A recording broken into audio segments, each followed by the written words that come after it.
오늘 생각할 말씀은 심령이 가난한 자는 복이 있나니에 대해서 생각하겠습니다.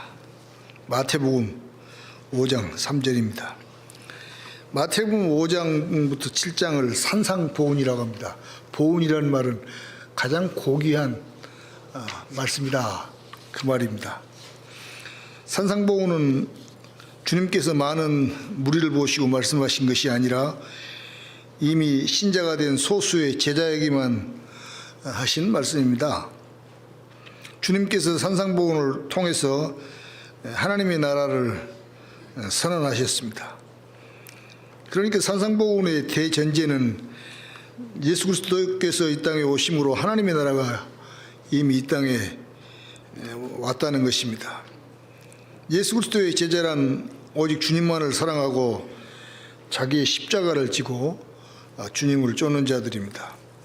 주님은 하나님의 나라의 백성이 아닌 사람들에게 산상보훈이 가르치는 도덕을 지키고 살면 천국 백성이 된다고 말씀하신 것이 아닙니다. 오늘날도 심오한 하나님 나라의 도리를 깨달으려면 주님의 제자가 되어야 됩니다. 성경의 깊은 진리는 학문적인 연구로만 깨달아지는 것이 아닙니다. 주님께서 말씀하신 복은 어떤 보상으로 주는 것이 아니라 그리스도를 믿는 사람은 너희 안에 이미 가지고 있다, 그렇게 말씀하셨습니다. 주님은 이 산상보훈을 통해서, 특별히 팔복을 통해서 하나님의 나라를 선언하신 주님께서 하나님 나라의 근본되는 큰 원칙이 무엇인가를 말씀하셨습니다. 하나님께서 통치하시는 그 나라의 상태와 모양이 어떤가를 말씀하셨습니다. 산상보훈의 핵심은 주님의 제자들에게 하나님의 나라는 이런 나라이니 너희는 이렇게 살아라고 하신 것입니다. 주님은 먼저 팔복을 통해서 천국 백성이 어떤 사람인가를 가르쳐 주셨습니다.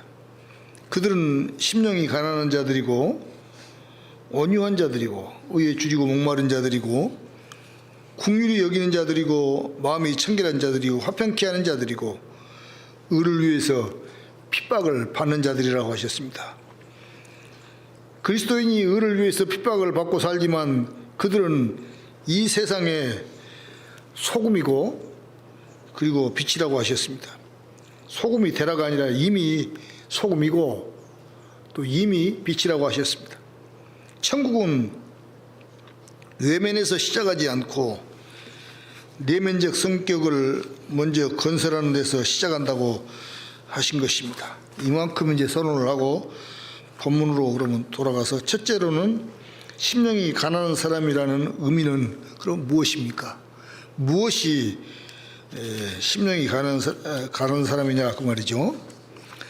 먼저 심령이 가난한 사람이 아닌 것을 생각해 보겠습니다. 첫째, 성경은 돈이 없고 빈곤한 사람이 심령이 가난한 자라고 하지 않았습니다. 그 돈이 없는 것은 그냥 돈이 없을 뿐이에요. 지능이나 지식이 부족하고 정신적으로 허약한 사람을 또 심령이 가난한 자라고도 하지 않았습니다. 즉 소심하고 내향적 성격을 가진 자나 천성이 나약하고 용기가 없고 큰 것에는 그렇지 않으면서도 작은 것에 양심적인 사람이 심령이 가난한 자라고 하지 않았습니다. 혹은 가식적인 행동으로 겸손한 채 하는 사람을 심령이 가난한 자라고 하지 않았습니다. 오히려 이런 잔재주를 부리는 사람은 오히려 교만하고 또 교묘한 사람입니다. 이 가난하다는 말은 성경이 기록된 헬라 말로는 푸트코스인데 그 의미는 구걸한다, 그 말입니다. 그리고 구약 성경에 기록된 히브리어로서 가난한 자라는 말은 헬라보다 더 깊은 몇 가지 뜻이 있습니다. 자기의 모든 것을 잃어버리고 비참하게 된 자, 모든 의욕과 기력을 상실한 자, 혹은 낮아지고 비천해져서 위축되고 웅크린 자, 이런 상태에서 고통받는 자가 히브리어에서 말하는 가난한 자입니다. 히브리어에서는 가난이란 말과 고난이나 고통이란 말이 똑같이 사용됩니다. 심령이 가난한 자가 복이 있는 자라고 할 때 심령이 전인격을 가르치는 말씀입니다. 그 마음만을 가리키는 전인격이 가난한 자라 그 말입니다. 어원적으로는 심령이 가난한 자라는 말은 자기의 전인격이 남의 도움이 없이는 살 수가 없어서 구걸할 수밖에 없는 자란 그런 뜻입니다.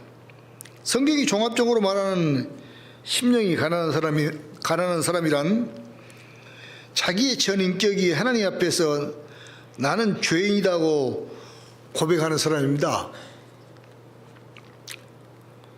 저는 주님의 구속의 은혜와 도우심이 없다면 도저히 살 수가 없다는 마음을 가진 자가 심령이 가난한 자입니다. 삼위 하나님 앞에서 파산한 사람처럼 저는 모든 것을 잃어버렸고 비참하게 대단한 태도를 가진 사람이 성경이 말하는 심령이 가난한 사람입니다.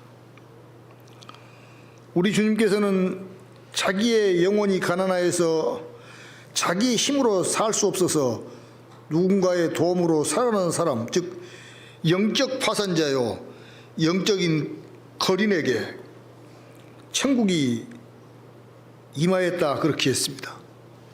그 사람은 이미 천국을 소유하고 있다고 말입니다.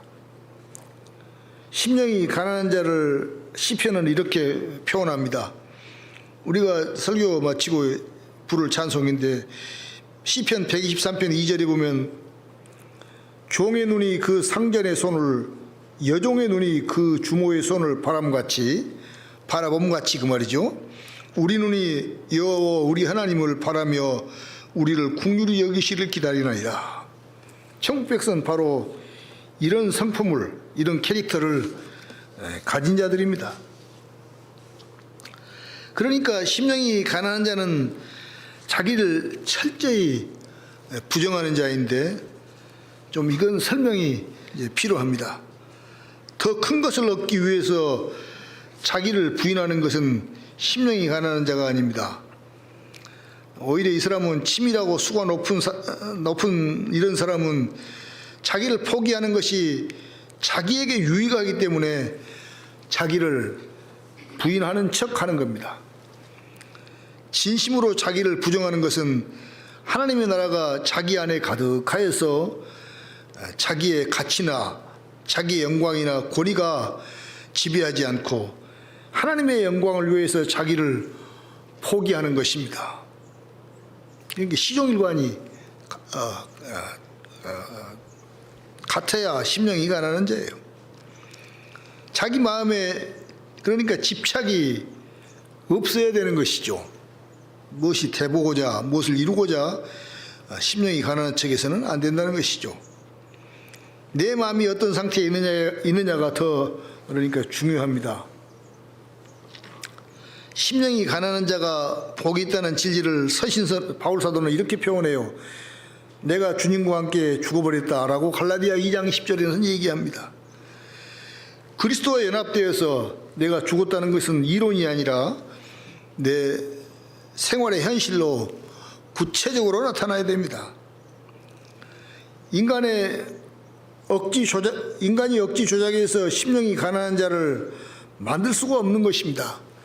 왜냐하면 자기의 마음에 자기의 가득한 것으로 차 있으면 인조 성자는 되는지 모르겠지만 심령이 가난한 자는 되지를 못해요. 자기 욕심을 채우기 위해서 인조로 만든 그런 심령이 가난한 자에게서 나오는 것은 이 세상에 속한 것뿐일 것입니다. 잠깐은 천사가 되고 성자가 되지만 그러나 그의 일생의 전체를 두고 보면 그렇지 않다는 것이죠. 그러면 이제 성경에서 심령이 가난한 자의 예를 하나 보겠습니다. 다윗은 그의 마음에 하나님의 나라가 아주 가득했어요. 다윗이 그의 아들 압살롬에게 쫓겨서 파천할 때, 파천이라는 말은 임금이 도성을 떠나 다른 곳으로 피난하는 것을 한문으로는 파천이라고 합니다.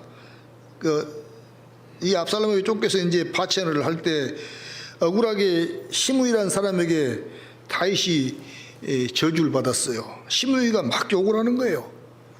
저주를 했습니다. 그걸 듣던 그의 신하인 아비새가 다윗을 저주한 시므이를 내가 단칼에 제 자식을 죽여버리겠다고 하자 다윗이 자기 신하 아비새를 말리면서 이렇게 얘기했어요. 다윗이 사무엘하 16장 10절에 보면 그가 저주하는 것은 여호와께서 그에게 다윗을 저주하라 하심이니 내가 어찌 그리하였느냐고 누가 나무랄 수 있겠느냐.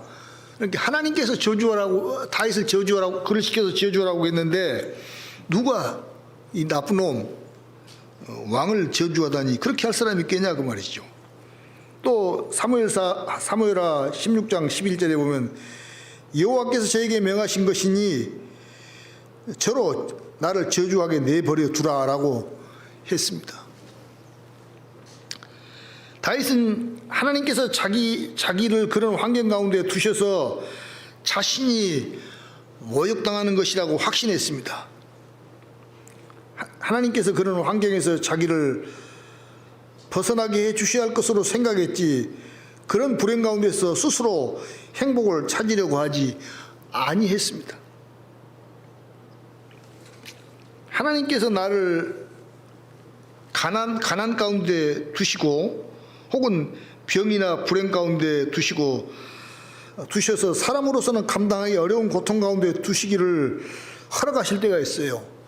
하나님께서 그러니까 가난으로 나를 거두시면 아무리 뛰어나고 별쓰는 사람이라도 어떻게 할 길이 없는 것입니다. 하나님께서 혹은 병들게 하시면 사람으로서 어떻게 할 도리가 없어요. 하나님께서 하나님의 섭리로 나를 그렇게 가두셨으면 별수를 쓴다 하도 자기의 힘으로는 그런 불행에서 벗어날 수가 없는 것입니다. 만일 인간의 꾀로 그런 수령에서 잠깐 벗어났다면 더 큰 늪이 그 앞에 있을 뿐이에요. 자기의 힘으로는 어쩔 수 없는 상황이라면 주님께 자비를 베풀어 주셔서 그런 상태에서 벗어나게 해 주시기를 간구하며 또 기다려야 되는 겁니다. 인내는 성령의 열매 가운데 하나예요. 우리로서 어떻게 할 수 없고 주의 뜻이 그렇다면 어떻게 하겠어요? 인내하는 것이죠. 다윗은 그런 억울한 일을 당할 때 자비롭고 공의로우신 주님의 전능한 손에 맡기고 기다렸습니다.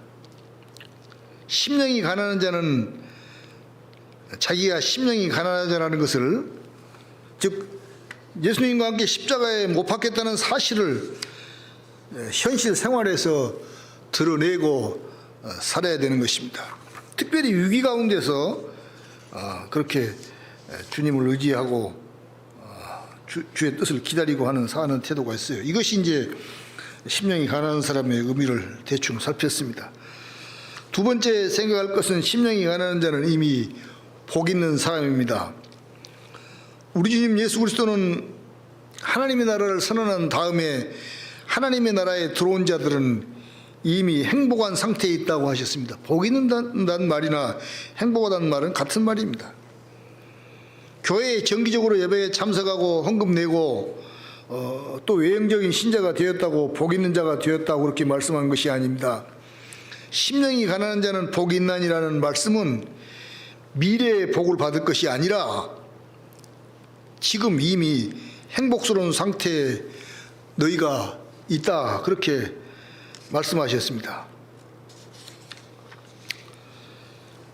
주님은 그리스도인들에게 이미 하나님의 나라의 복을 받은 존재이니 이제는 복된 백성으로 살아야 된다고 하셨습니다. 예수님을 구주로 믿는 사람이 행복한 사람인 것은 그 사람 안에 이미 하나님의 통치가 실현되고 있기 때문입니다. 다른 말로 표현하면 신자가 복 있는 것은 주님의 은혜로 속죄받았고 이미 거듭나서 재창조된 사람이기 때문에 그가 복 있는 사람인 것입니다. 아담의 타락으로 이루지 못했던 처음 창조 본래 모습이 그리스도로 말미암아서 회복이 되고 그리고 우리는 이미 회복된 백성들이기 때문에 복 있는 자들입니다. 아담이 누렸던 타락전 아담이 누렸던 그 복을 우리가 누리게 됐다 그 말이죠. 이제 그리스도의 생명을 가진 자들은 자연스럽게 그리스도의 생명을 드러내고 살 수 있게 되는 것입니다. 돼지는 별스럽게도 돼지예요. 소도 그렇죠. 그 생명을 자기의 생명을 낳으면 돼지고 또 소도 낳으면 소지 그 별것 되는 거 아니죠. 그러니까 우리 안에 그리스도의 생명이 있으면 자연스럽게 그리스도를 나타내는 것입니다. 이미 믿는 자는 다른 복에 욕심을 내지 말고 주님께서 주신 것에 늘 감사하며 범사하며 감사하며 살아야 할 것입니다. 이렇게 하나님의 백성들은 이미 복을 받은 사람들입니다. 그런데 뭔 복을 또 받으려고 그냥 껄껄거리고 복 주시오 복 주시오. 또 예수 믿는 것도 주의 영광을 위해서가 아니라 복 받으려고 믿는단 말이죠. 그 하나님의 말씀이 가르친 것과 역행을 정면으로 역행을 하는 겁니다.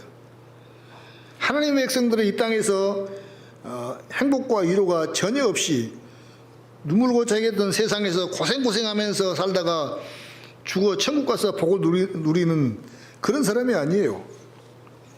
예수 그리스도를 믿고 그의 영광을 위해서 하나님의 나라의 의를 항상 추구하며 나아가는 자는 이미 하나님 나라에 거룩하고 행복스러운 상태에 들어온 사람들입니다. 인생의 비극과 또 행복을 다 아시는 주님께서 이미 천국 백성들에게는 너희들은 복 있는 자다 그렇게 말씀하셨습니다. 만일 예수님을 믿는 사람들의 마음 상태가 항상 추운 겨울 같다면 주께서 주시는 행복을 맛보지 못하고 사는 것을 입증하는 것이죠. 그러니까 특별한 재산이 없더라도 특별한 직분이 없더라도 뭐 자식들이 좀 문제를 일으킬지라도 또 세상이 내 마음대로 되지 않을지라도 예수를 믿는 사람들은 심령이 가난한 자는 복이 있다고 했으니까 자기 심령이 철저히 자기가 부정되고 전인격이 부정되고 그리고 집착을 세상 것에 가지지 않으면 뿌듯한 행복감이 항상 있는 것입니다. 그렇지 못했던 고린도 교인들에게는 너희들이 복음을 다시 드려야 되겠다. 다시 복음을 체계 있게 들을 필요가 있다. 그렇게 사도가 말씀하셨습니다. 하이델베르크 58문에서도 보면 내가 지금 영원한 즐거움을 마음에 누리기 시작했다고 그렇게 고백해요. 그리고 이 땅에서 우리가 누리는 영원한 생명은 완성된 것이 아니기 때문에 앞으로 주께서 다시 오심으로 성취될 것이니까 성취를 기다린다고 했습니다. 바울 사도는 완전한 즉 영원한 생명은 우리의 생명이 끝나면 우리가 생각도 못하고 또 보지도 못하고 듣지도 못하는 완전한 복락을 얻어서 영원히 주님을 찬양할 것이라고 고린도전서 2장에 이렇게 말씀했습니다. 우리가 누릴 완성된 하나님의 나라에서 누리는 영원한 생명은 완전하고 또 풍성할 것이죠. 이미 우리가 복을 받았지만 이 복은 완전한 복이 아니라 주께서 오심으로 그것이 이제 완전한 복을 누릴 것이다 그 얘기입니다.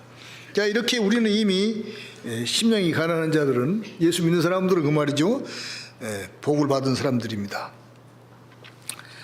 세 번째로는, 그러면 그리스도인들은 이제 복 받은 사람들이고 하나님 나라가 이미 우리 가운데 있으니까 어떻게 살아야 됩니까?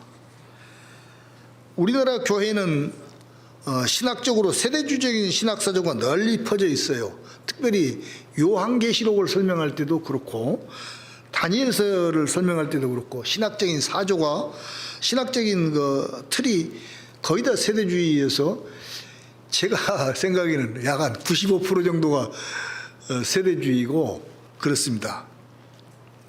제가 어릴 때 배웠던 것도 세대주의였고, 그 다음에 상당히 나이가 들어서도 배웠던 게 세대주의였어요. 그래서 이 세대주의적인 생각을 씻어버리기가 굉장히 힘들더만요. 오래 걸려요. 왜냐하면 어렸을 때부터 그걸 세대주의적인 설교를 듣고 세대주의적인 요한계시록을 배워서 그것에 아주 심취되어 있기 때문에 그런 것 같아요. 그래서 한국교회는 특별히 세대주의적이 강해서 이 세대주의자들은 산상복은, 이 팔복은 너무나 고상하고 거룩하기 때문에 천년왕국때에나 지킬 말씀이라고 그래요. 그러니까 산상복은 천년왕국 때 우리가 지킨다라고 저도 그렇게 배웠어요. 그렇게 현재 우리와는 아무 상관이 없는 교훈이라고 그렇게 생각을 했습니다. 그래서 그런지 어릴 때부터 저도 산상보훈을 별로 설교를 듣지를 못했어요. 주일학교 때 산상보훈은 외우기는 했네요. 이 팔복을 특별히 산상보훈이라 해서 여름 성경학교 때 늘 외우고 그랬던 생각이 납니다. 이렇게 이제 세대주의자들은 산상보훈은 천년왕국 때나 지킬 말씀이라 그럴 뿐 아니라 자유주의자들도 비슷한 얘기를 해요. 자유주의자들은 산상보훈은 전시 상황이다 라고 얘기해요. 이것은 전시 상황이나 해당되는 말씀이다. 그리고 임시윤리라 그렇게 얘기합니다. 예수님께서 가족이나 직업이나 재산을 포기하고 또 원수를 사랑해야 될 것을 가르치는 것은 비상상황과 같은 것이라고 그랬습니다. 그래서 이것도 우리와 산상보훈은 우리와 해당 없는 말씀이다. 그렇게 얘기했습니다. 또 어떤 분들은 이렇게 얘기해요. 이 산상보훈은 우리가 얼마나 큰 죄인인가를 보여주는 도덕교훈이 산상보훈을 입고 예수 믿어야 된다라고 그렇게 도덕으로 얘기합니다. 율법으로 얘기하는 거죠. 우리는 이런 견해들을 받아들일 수가 없습니다. 주님께서 산상보훈에서 가르치는 교훈은 하나님의 백성들이 이 땅 위에서 어떻게 실천하고 살아야 될 것을 가르치는 윤리예요. 그러니까 그리스도인들의 윤리지요. 그러면서 윤리일 뿐만 아니라 너희는 이미 이것을 할 수 있는 능력이 있으니 이렇게 이런 백성으로 성령을 의지해서 살아라 하는 얘기입니다. 사람의 노력으로는 그러니까 심령이 가난한 자가 될 수가 없는 것이죠. 심령이 가난한 자는 그리스도께서 가지신 품성입니다. 우리 주님께서 이렇게 심령이 가난한 자로 사신 분입니다. 그래서 그리스도의 생명은 주님과 신비한 일체를 이룬 자들에게도 주시는 것입니다. 그래서 그리스도의 생명은 우리의 생명이죠. 우리가 그리스도와 신비한 일체를 이룬 것을 사도는 그래서 그런 자들에게 성령의 열매가 이렇게 있다라고 얘기해요. 이 성령의 열매를 갈라디아서 5장 22절부터 24절에서는 9가지로 얘기하지 않고 하나의 열매인데 이런 특징들이 있다고 그렇게 얘기하셨습니다. 거기를 좀 읽겠습니다. 갈라디아 5장 22절부터 24절입니다. 오직 성령의 열매는 사랑과 희락이라는 말은 기쁨이에요. 화평과 그건 평화란 얘기고 오래 참음과 자비와 그러면 자비란 말은 친절이라는 말입니다. 그 다음에 양성과 그 말은 선함이라 그 말이에요. 충성과 그 말 신실함, 온유와 절제는 이 같은 것을 금지할 법이 없느니라. 그리스도 예수의 사람들은 육체와 함께 그 정과 욕심을 십자가에 못 박았느니라. 그러니까 이런 열매, 이 성령의 열매는 도덕적인 훈련으로 그렇게 되는 것이 아니라 성령께서 새 생명을 주신 자들에게 주시는 열매다 그 말이죠. 자기를 부인하고 성령을 의지하고 살면 이런 열매가 맺힌다고 하셨습니다. 하지만 항상 그리스도의 품성을 드러내고만 사는 것이 아닙니다. 때로 우리가 아직 완성된 존재들이 아니기 때문에 욕심도 낼 수가 있고, 이 땅에서 또 사탄의 유혹에 우리는 얼마든지 넘어지기도 하는 연약한 존재들입니다. 혹은 이 세상의 올감이 얽어매기도 쉬운 존재들이에요. 그럴 때는 그리스도의 보혈의 공로를 의지하고 또 자기 죄를 회개하고 다시 전진을 해야 될 것입니다. 자, 그러면 이제 심령이 가난한 자라는 오늘 설교를 좀 적용을 해보겠습니다. 심령이 가난한 사람이 되는 것은 사람의 노력으로나 경건주의자들 같이 조작으로 얻을 수 있는 것이 아닙니다. 말하자면 열심히 금식한다고 심령이 가난한 자가 되는 것도 아니고, 산에서 혼자 가서 평생을 살아도 또 하루에 몇 시간씩 내서 기도한다고 해서 심령이 가난한 사람이 되는 것이 아닙니다. 헌금이나 또 11조를 열심히 한다고 해서 심령이 가난한 자가 되는 것이 아니고, 또 열심히 남을 구제한다고 되는 것도 아닙니다. 또 교회를 봉사한다고 이 생명이 없는 사람이 생명을 얻는 것도 아니에요. 이런 종교적인 일로 절대로 심령이 가난한 자가 되는 것이 아닙니다. 가난한 마음은 자기의 경건이나 혹은 목사나 장로나 집사가 되었다고 얻어지는 것이 아닙니다. 혹은 부모로부터 얻어진 것도 아니고, 다른 사람이 기도해 주었다고 해서 되는 것도 아니에요. 또 교회 자체가 여러분들에게 이런 은혜, 심령이 가난한 자를 만들어주는 것도 아닙니다. 목사의 설교를 들으면 자동적으로 은혜가 오는 것이 아니라, 그건 성령께서 은혜를 베풀어 주셔서 믿음으로 받고 그렇게 해야 그리스도인이 될 수가 있는 것이죠. 그러니까 사람의 재주로 인해 심령이 가난한 자가 될 수가 있는 것이 아닌 것을 아주 명심을 하시길 바랍니다. 그런데 진정한 복은 세상이 주는 것도 또 아닙니다. 재물과 건강과 명예와 지위는 세월이 가면 다 변하는 것이고, 이런 것들은 하나님께서 또 가져가시기도 해요. 그리고 또 하나님께서 정하신 때가 되면 사람은 다 죽는 것입니다. 주님께서 우리를 불쌍히 여겨 주셔서 우리가 진정으로 복 있는 사람이 되기 위해서 심령이 가난한 자가 복 있는 자라고 하셨어요. 주님은 우리를 불쌍히 여겨서 우리의 영원한 생명을 주시고, 그리고 우리가 성령을 의지해서 철저히 자기를 부정하고 살 수 있는 존재로 그런 생명을 주신 것이죠. 그리스도의 생명을 우리에게 주셨으므로 주님은 우리에게 너희들은 복이 된 자라고 하셨습니다. 너희는 주님의 구속의 은혜로 심령이 가난한 복 있는 자가 되었으니 이제 그리스도의 보혈의 공로와 성령을 의지해서 심령이 가난한 자로 살아라. 자기를 철저히 부정하고 자기가 아무것도 아닌 것으로 알고 주의 영광을 위해 살라고 하신 것입니다. 하나님께서 우리를 재창조하시고 우리에게 영원한 생명을 불어넣어 주셨으니 동시에 회개와 믿음을 일으키셔서 그리스도적인 품성과 인격을 가질 수 있게 만들어 주셨습니다. 즉 심령이 우리를 가난한 자가 되게 하셨어요. 그리스도의 생명이 있는 자들은 먼저 그러므로 자기 일상생활에서 그리스도의 생명을 드러내야 돼요. 구체적으로 얘기하자면 자기의 아내에게, 특별히 한국 남자들은 자기 아내에게 잘해야 돼요. 자기 아내에게. 왜냐하면 한국은 남존여비 사상이 있어서 아내들을 참 무시하고 사는데 그것이 아주 떳떳한 것처럼 얘기를 하고 그러잖아요. 그건 악습이죠. 우리의 일상생활도 특별히 자기 아내와 혹은 부인들이 자기 아내에게 혹은 부모들이 자기 자녀들에게 부모 형제와 자기 일터에서 그리스도의 품성을 드러내고 살아야 됩니다. 주님께서 재창조의 은혜를 베풀어 주셔서 우리를 구원하셨는데 왜 이렇게 나 같은 죄인을 구원하는 것이 무슨 뜻인가를 알고 그 의미를 알아야 되고, 주께서 주신 각자에게 주신 사명을 주께 충성하고 살아야 될 것입니다. 같이 하나님께 찬송을 드리시겠습니다.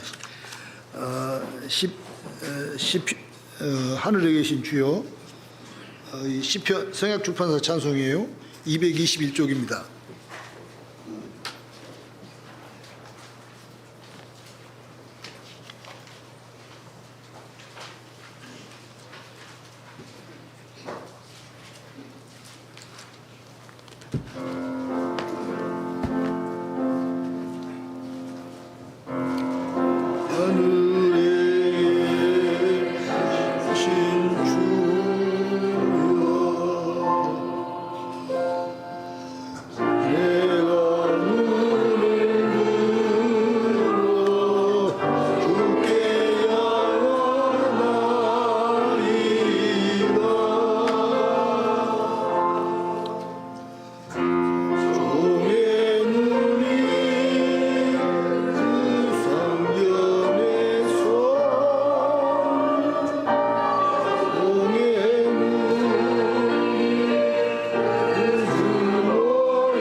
기도하시겠습니다. 하나님 아버지, 우리는 죄인이었으며 형벌 받을 자들이었습니다. 그리고 죽어서는 지옥에 가서 영원히 살아야 될 터인데, 우리 주 예수 그리스도께서 우리를 대신하여 죽으시고 부활하심으로 우리가 새 생명을 얻었습니다. 이런 새 생명을 얻은 자들에게 주님께서는 너희는 심령이 가난한 자들이니 이제 자기를 부정하고 또 자기의 힘으로는 자기를 부인하고 살 수가 없으니 성령을 의지해서 자기를 부인하고 주께 순종하고 살라고 하셨사오니 주여 이 말씀을 우리가 지키고 살게 하여 주시옵소서. 늘 힘을 주시고 불쌍히 여겨 주시기를 원하옵니다. 예수님 이름으로 기도합니다. 아멘.